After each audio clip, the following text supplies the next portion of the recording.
Hola, es un placer tenerte aquí. Antes de comenzar, suscríbete al canal y dale like al vídeo. El banco me llamó y dijo una frase que me atravesó el pecho como un disparo: su esposo está aquí, acompañado de otra mujer que dice ser usted. Me quedé paralizada frente al monitor, sintiendo como el mundo que conocía se resquebrajaba con violencia. Me llamo Lucía Herrera Martínez, tengo 38 años, y en ese instante entendí que mi vida acababa de quebrarse, sin previo aviso, sin explicación, sin ruido. La voz al otro lado de la línea no parecía nerviosa, pero sus palabras tenían el filo de una sentencia. ¿Quién era esa mujer? ¿Qué hacía Daniel en el banco si estaba fuera de la ciudad? Sentí una oleada de confusión tan intensa que tuve que apoyarme en el escritorio para no caer. Soy contadora, vivo en la Ciudad de México y llevaba 15 años casada creyendo que tenía un matrimonio normal. No había señales evidentes, ni secretos aparentes, ni momentos que me hicieran sospechar de una doble vida. Creía que el amor maduro se construía con rutinas, con confianza ciega, con silencios cómodos. Jamás imaginé que mi nombre, mi identidad, estaba siendo usado como disfraz en una farsa perfectamente ejecutada. Nunca imaginé que alguien pudiera estudiar cada uno de mis gestos para volverse yo. En ese instante supe que mi realidad no era solo frágil, era completamente falsa. La voz del banco sonaba controlada, profesional, como si intentara no alarmarme más de la cuenta, pero había algo urgente detrás, un tono que solo alguien desesperado intenta ocultar.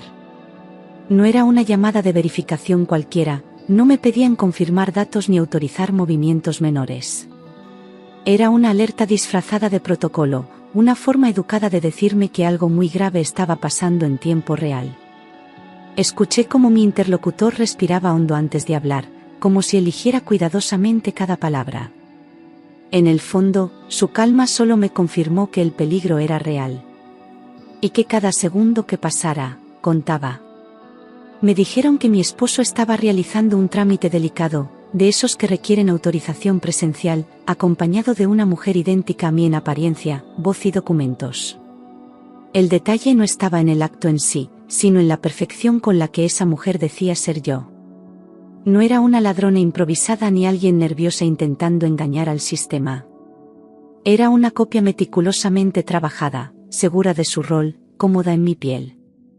Sentí un frío recorrerme la espalda, un miedo distinto, más cerebral, como si alguien hubiera entrado a mi vida y la entendiera mejor que yo misma. Era una invasión invisible y absoluta.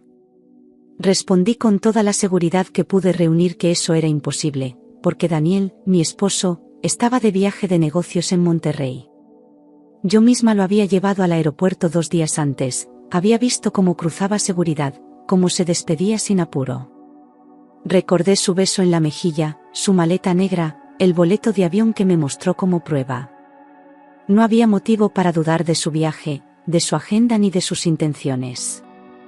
Pero ahora, cada uno de esos recuerdos comenzaba a parecer parte de una puesta en escena. Y la posibilidad de que todo hubiera sido fingido me golpeó como una traición adelantada. Hubo un silencio incómodo del otro lado de la línea. Luego, el empleado del banco dijo con firmeza: «Señora, por favor, venga inmediatamente». Esa frase no era una sugerencia ni una cortesía.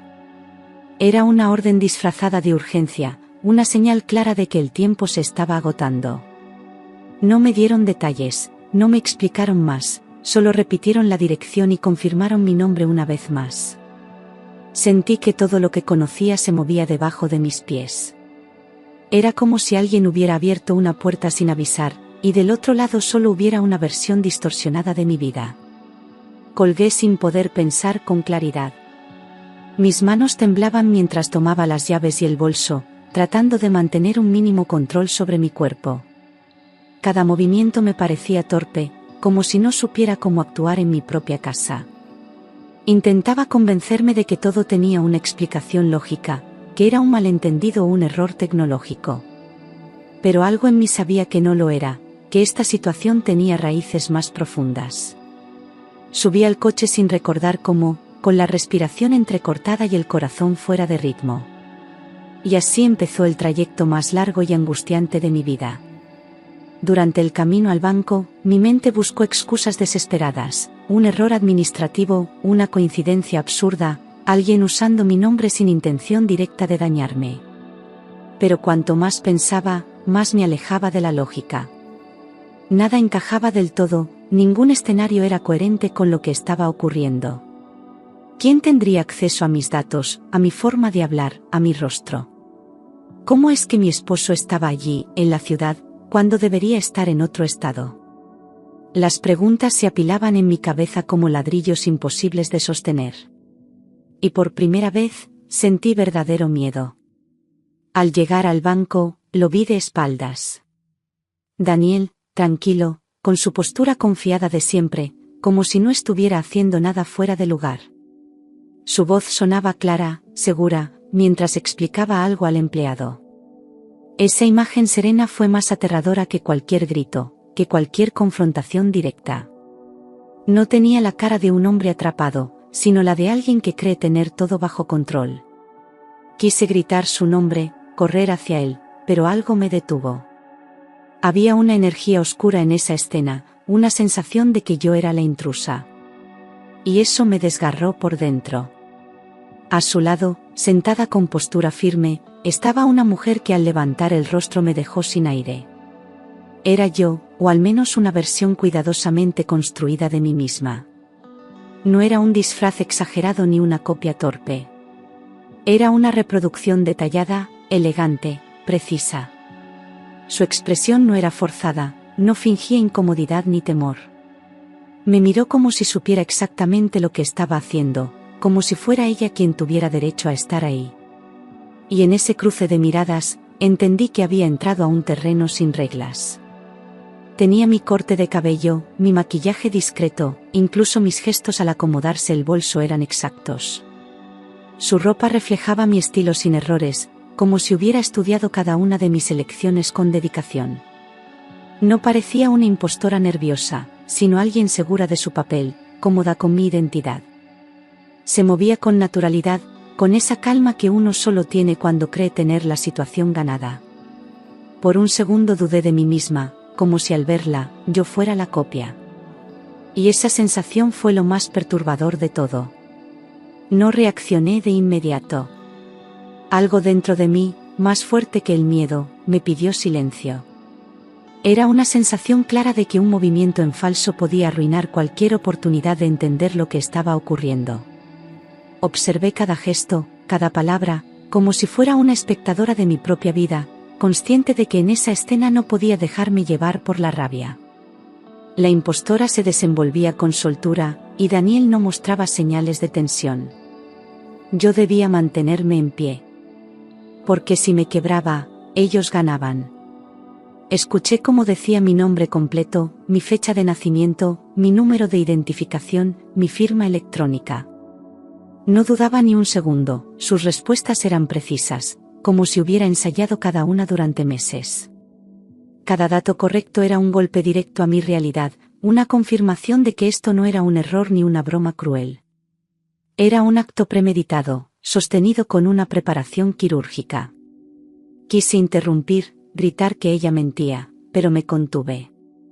Necesitaba pruebas, no emociones. El trámite no era menor. Estaban solicitando modificar accesos, autorizar movimientos financieros, validar poderes legales que le otorgaban control total sobre mis cuentas y decisiones. No era una simple suplantación, era un reemplazo legal de mi persona, ejecutado con el respaldo de documentos casi perfectos. Esa mujer no solo decía ser yo, estaba preparada para tomar mi lugar por completo. Si no hubiera llegado a tiempo, mi existencia habría sido borrada del sistema. Y entonces, supe que la amenaza no era simbólica. Era total. En ese momento entendí que no era una traición puntual, no era una infidelidad impulsiva ni una aventura ocasional. Era un plan estructurado, trabajado con precisión durante años, con paciencia y estrategia. Mi confianza había sido su mejor herramienta, mi rutina su fuente de estudio. Daniel me había observado en silencio, archivando cada detalle de mi vida para reconstruirla sin mí. La frialdad de esa revelación fue más devastadora que cualquier engaño físico. Porque no se trataba de amor, se trataba de poder. Me acerqué al mostrador y dije mi nombre en voz alta. El empleado, que hasta entonces sonreía con amabilidad, levantó la vista y se quedó completamente inmóvil. Era como si acabara de ver un espejo romperse frente a sus ojos, como si no pudiera comprender cómo dos versiones de la misma persona estaban en el mismo lugar. La tensión en la sala se volvió insoportable, el silencio se espesó como niebla. Yo mantuve la mirada firme, obligándome a no temblar. Sabía que ese momento cambiaría todo. Daniel se tensó apenas un segundo, pero lo suficiente para que yo lo notara. Fue un reflejo mínimo, casi imperceptible, pero revelador. La mujer, en cambio, mantuvo la calma con una precisión inquietante, como si hubiera ensayado incluso esa posibilidad. No giró el rostro, no mostró sorpresa. Solo bajó ligeramente la mirada, como si ya supiera que no podría sostener la mentira por mucho más tiempo. Y en ese microgesto, comprendí que yo había recuperado el control. Solicité una verificación completa de identidad y pedí que todo quedara registrado en el sistema. No estaba ahí para hacer un escándalo, sino para detener un crimen. Mi voz sonaba firme, aunque por dentro la angustia me desgarraba. Sabía que no bastaba con decir quién era, tenía que demostrarlo. No confiaba en que bastara mi presencia, necesitaba pruebas irrefutables. Quería que cada palabra quedara grabada, cada movimiento respaldado. Esa era la única forma de recuperar lo que me estaban robando.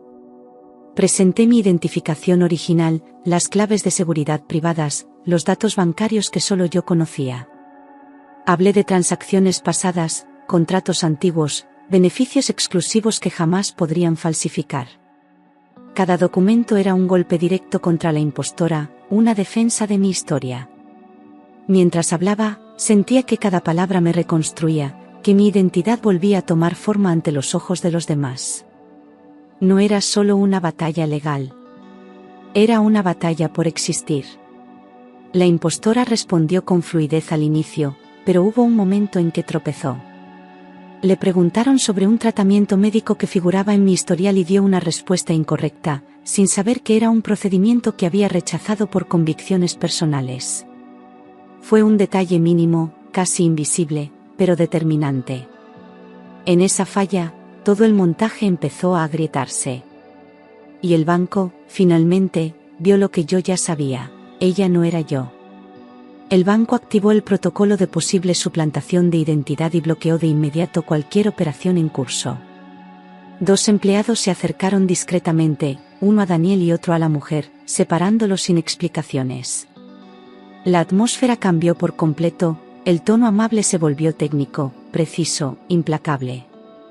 Yo no era una clienta más, era una víctima en medio de una operación criminal. Por primera vez, me sentí protegida por el sistema. Y aún así, sabía que lo peor apenas comenzaba. Daniel intentó intervenir, pero su voz ya no tenía autoridad.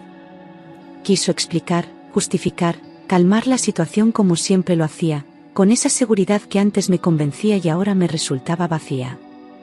El personal del banco ya no lo miraba con respeto, sino con recelo. Era evidente que había perdido el control del escenario, que no estaba preparado para que yo llegara a tiempo. Las palabras que dijo sonaron forzadas, como si ya no creyera en ellas ni él mismo. Y por primera vez, vi miedo en sus ojos. Mientras esperábamos, lo observé y entendí algo devastador: el hombre que yo amé me había estado estudiando. No era casual que supiera mis horarios, mis hábitos, mis contraseñas emocionales. Cada conversación del pasado se resignificaba, cada favor que me pedía que firmara sin leer, cada gesto que parecía inocente. No era descuido mío, era manipulación suya. Y esa revelación me desgarró más que su traición, me había convertido en su proyecto. Recordé documentos que firmé sin cuestionar, formularios que me pidió completar, por rapidez, autorizaciones que nunca entendí del todo. En su momento, pensé que era una forma de ayudarnos mutuamente, de ser eficientes como pareja. Pero ahora entendía que esas decisiones fueron parte de su preparación, ladrillos en la construcción de una mentira legal. Cada firma era una rendición silenciosa.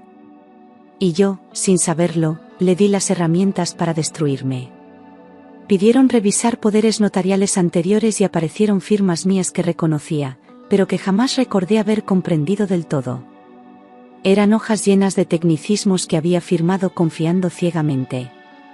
En ese momento me di cuenta de cuán peligrosas pueden ser la comodidad y la rutina. No se trataba de un solo error, sino de una cadena de decisiones tomadas bajo la ilusión de que el amor es suficiente para protegernos. Pero el amor mal entendido también puede ser una trampa. La mujer fue llevada a otra sala para verificación adicional. Verla alejarse de Daniel cambió todo en su actitud. Ya no era la doble perfecta, sino alguien expuesta, sin red. Su postura se volvió rígida, su mirada evitaba el contacto.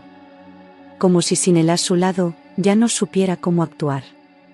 Era evidente que había entrenado cada gesto bajo su dirección, que él era su guía, su espejo. Y sin él, la mentira perdía forma, como un disfraz mal puesto. El área legal del banco llegó y comenzó a documentar todo. Ya no era una sospecha, era un caso formal en proceso. Cada papel fue fotografiado, cada declaración registrada, cada movimiento anotado. Me pidieron detalles personales que solo yo podía dar, referencias cruzadas con documentos antiguos.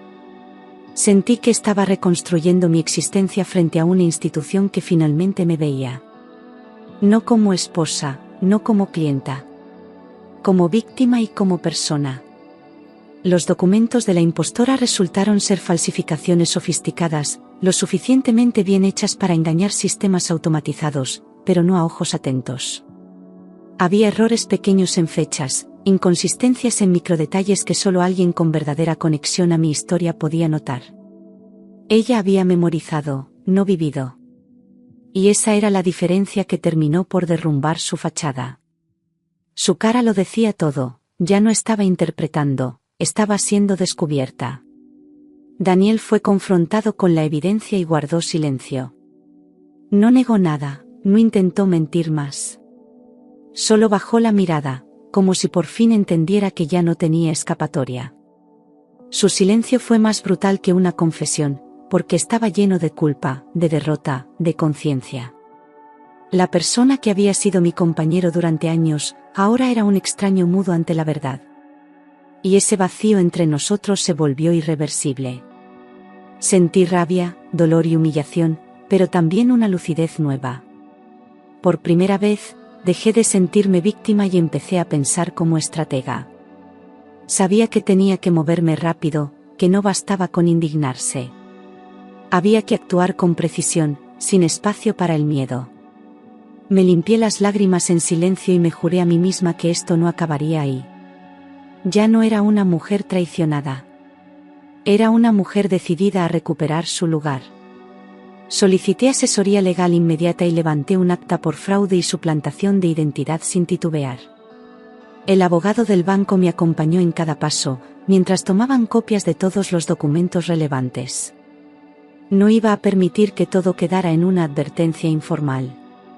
Necesitaba que quedara registrado en instancias legales, que hubiera consecuencias reales. Si Daniel había planeado borrarme, yo iba a escribir mi nombre con más fuerza que nunca. El banco reconoció oficialmente mi identidad y emitió un documento de restitución total. Lo sostuve en mis manos con una mezcla de alivio y rabia, como si ese papel fuera un pedazo arrancado de mí que ahora me devolvían. Ver mi nombre validado no solo fue una formalidad, fue una reparación simbólica. Era la prueba de que, aunque me habían querido desaparecer, seguía existiendo. Sentí que volvía a respirar después de horas bajo el agua. No había ganado todavía, pero ya no estaba perdida. Todos los accesos de Daniel fueron cancelados en el acto. Su poder se evaporó en segundos, como si nunca hubiera existido. Lo vi tratar de intervenir una vez más, pero su palabra ya no tenía peso. No era el esposo preocupado, era el autor del delito. Lo que antes eran privilegios, ahora eran evidencias. Su plan se desmoronó sin escándalos, sin forcejeos. Solo con hechos que lo desnudaban frente a todos. La impostora confesó que había sido entrenada durante meses. Lo dijo sin lágrimas, sin defensa, como si finalmente pudiera soltar la carga de fingir. Daniel le había enseñado mis gestos, mis rutinas, mi forma de caminar, hasta mi firma. Cada parte de mí fue estudiada como si fuera un personaje, no una persona. Su preparación fue meticulosa, pero nunca auténtica. Porque uno puede imitar todo, menos el alma. Y eso fue lo que ella nunca tuvo. Escuchar eso no me quebró.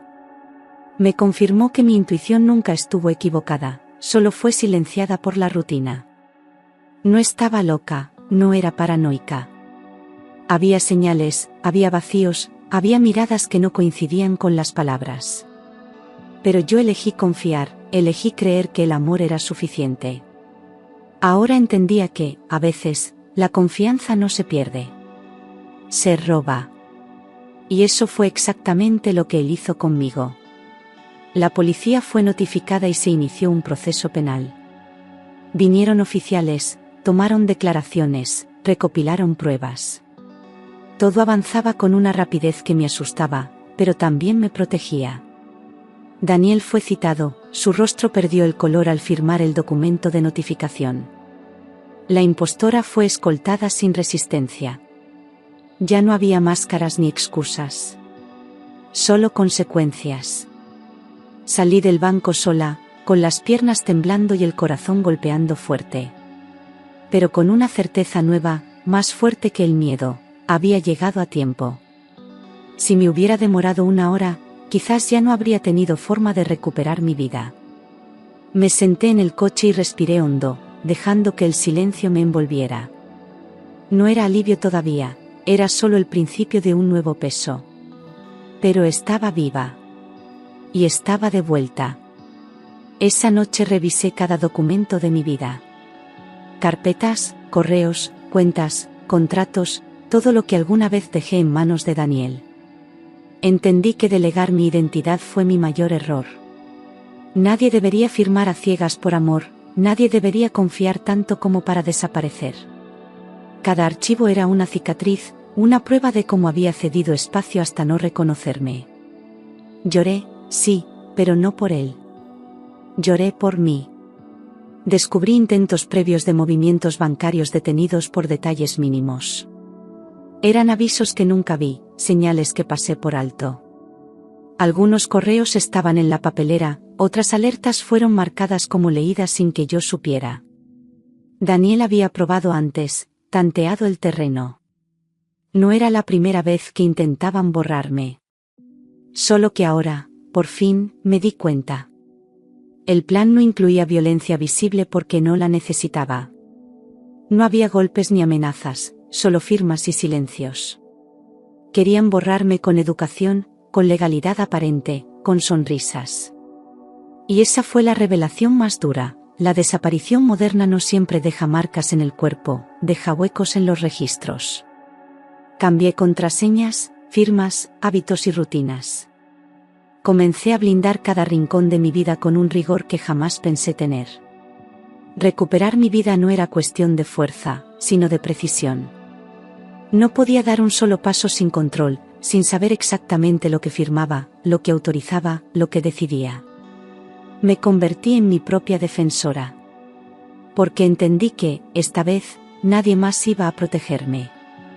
El banco me ofreció acompañamiento legal y psicológico.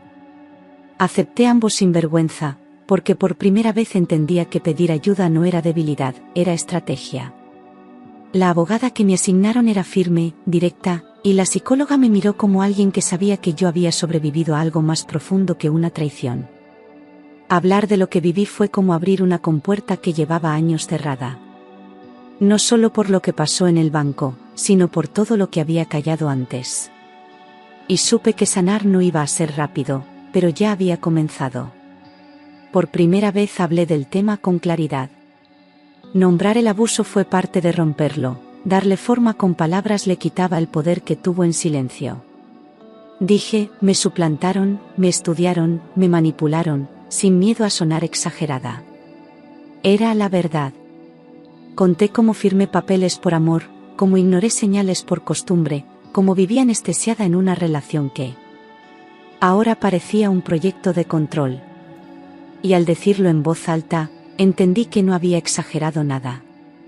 Daniel intentó contactarme, justificarse, pedirme perdón. Lo hizo por mensaje, por correo, incluso a través de un amigo en común. Me habló de errores, de confusión, de amor distorsionado. Pero yo ya no necesitaba explicaciones.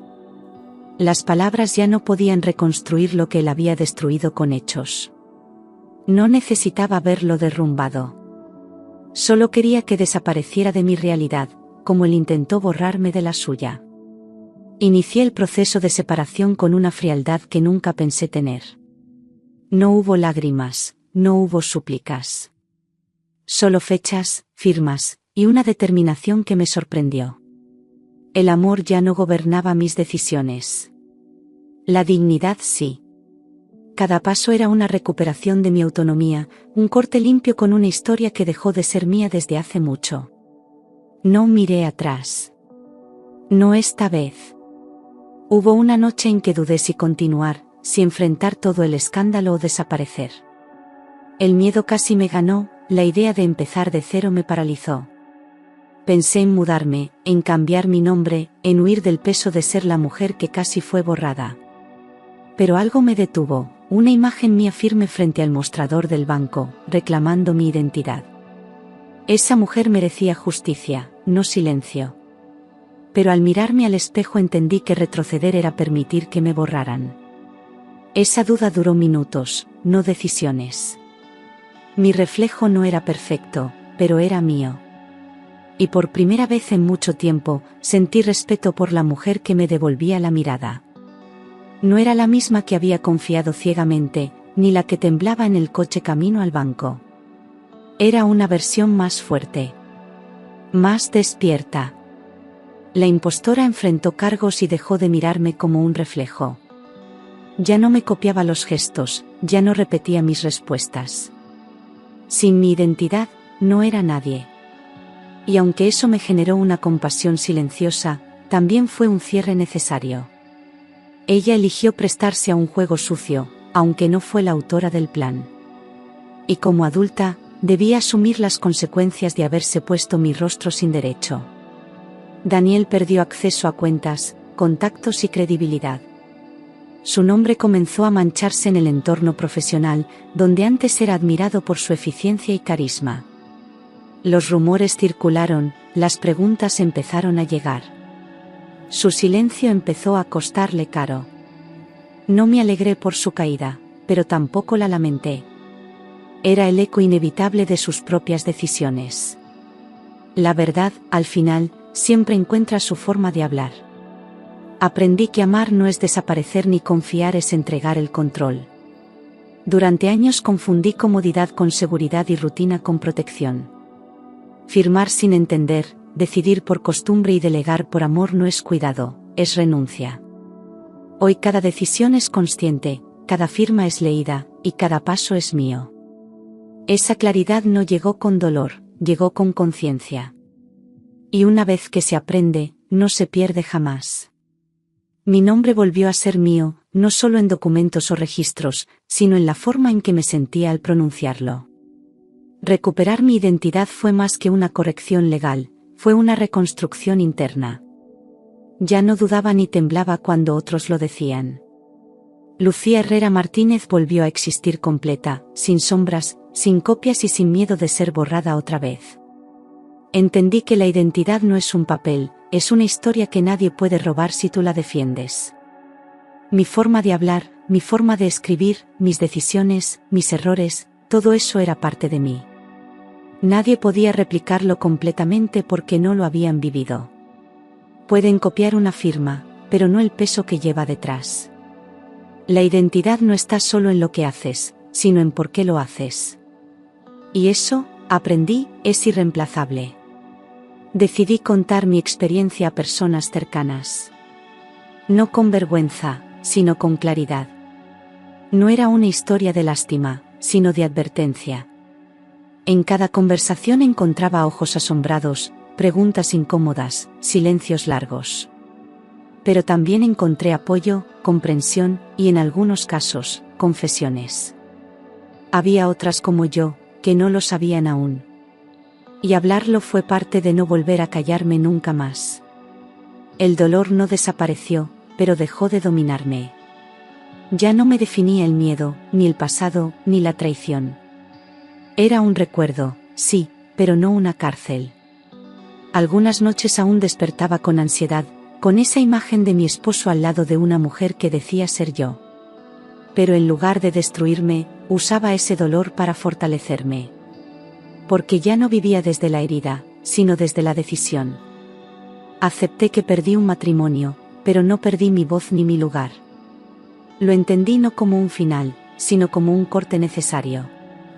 Algo debía romperse para que pudiera reconstruirme sin las mentiras que me rodeaban.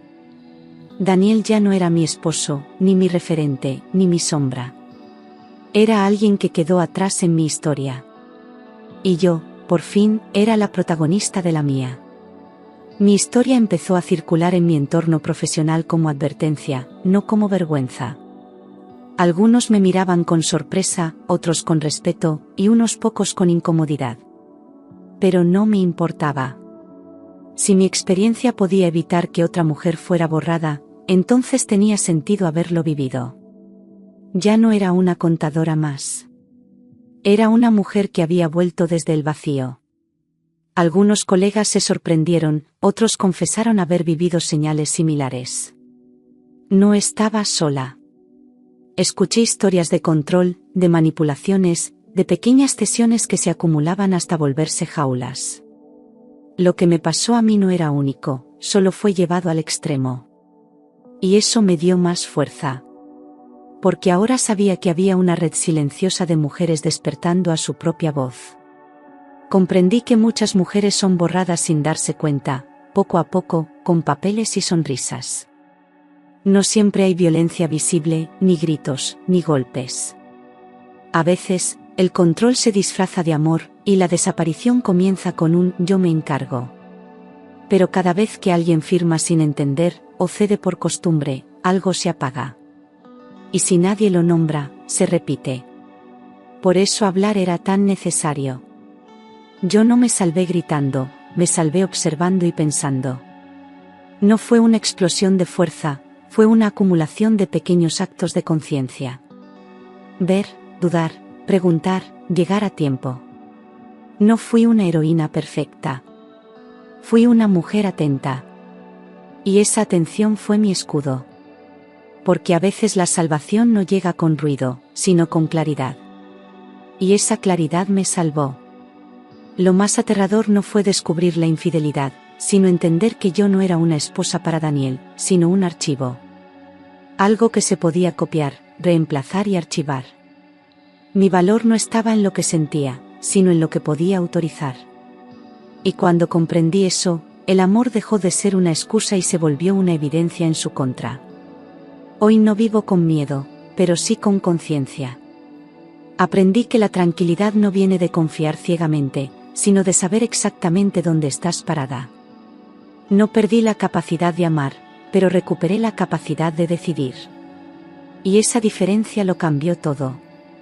Ya no necesito demostrar quién soy elevando la voz. Mi seguridad está en mis actos. En mis decisiones y en los límites que ahora existen. Nadie puede volver a usar mi nombre como una herramienta, porque dejó de ser accesible. Mi identidad ya no está disponible para nadie más. El banco no solo me devolvió mi identidad, me devolvió el punto exacto donde dejé de ser ingenua. No fue un día, fue un proceso. Pero hubo un momento en esa sala, frente a esa mujer con mi rostro, donde supe que algo en mí había despertado para siempre. Nunca más bajaría la mirada. Nunca más dejaría que otro hablara en mi nombre. Ese fue mi renacimiento. Nadie notó cuando empecé a desaparecer, pero todos vieron cuando regresé. No hubo escándalo ni venganza pública. Solo una mujer que llegó a tiempo y se negó a ser borrada. Soy Lucía Herrera Martínez, y esta historia no es sobre traición. Es sobre haber ocupado mi lugar antes de que alguien más lo firmara por mí. Reconstruirme no fue un acto rápido ni limpio. Hubo días de rabia, otros de cansancio extremo y muchos de silencio. Pero cada decisión que tomé después fue mía, por primera vez en años. No recuperé solo lo que me quitaron, construí algo que nunca antes había tenido. Una vida donde nadie más firma por mí. Muchos me preguntan si volvería a confiar. Y la verdad es que sí, pero no igual. Confiar no es cerrar los ojos, es mirar con claridad y elegir abrir el corazón sin soltar las riendas. Ya no temo amar. Temo olvidarme de mí. Y esa diferencia cambia todo. Porque ahora sé que el amor sano no borra, suma. Y el verdadero nunca pide silencio a cambio. Mi historia no fue perfecta, pero fue mía. Y si tuviera que volver atrás, me elegiría otra vez. Incluso con los errores, incluso con el dolor. Porque lo que viví me mostró el valor de tener una voz propia. Muchas veces quise ser invisible para evitar el conflicto. Hoy, sé que mi mayor protección es ser vista. Y por eso, no me escondo más. No volví a ver a Daniel. No fue necesario. Él quedó anclado en un capítulo que ya cerré, en un mundo que ya no me representa. No lo odio, pero tampoco lo perdono. Lo solté. Porque algunas personas no se superan, se dejan atrás.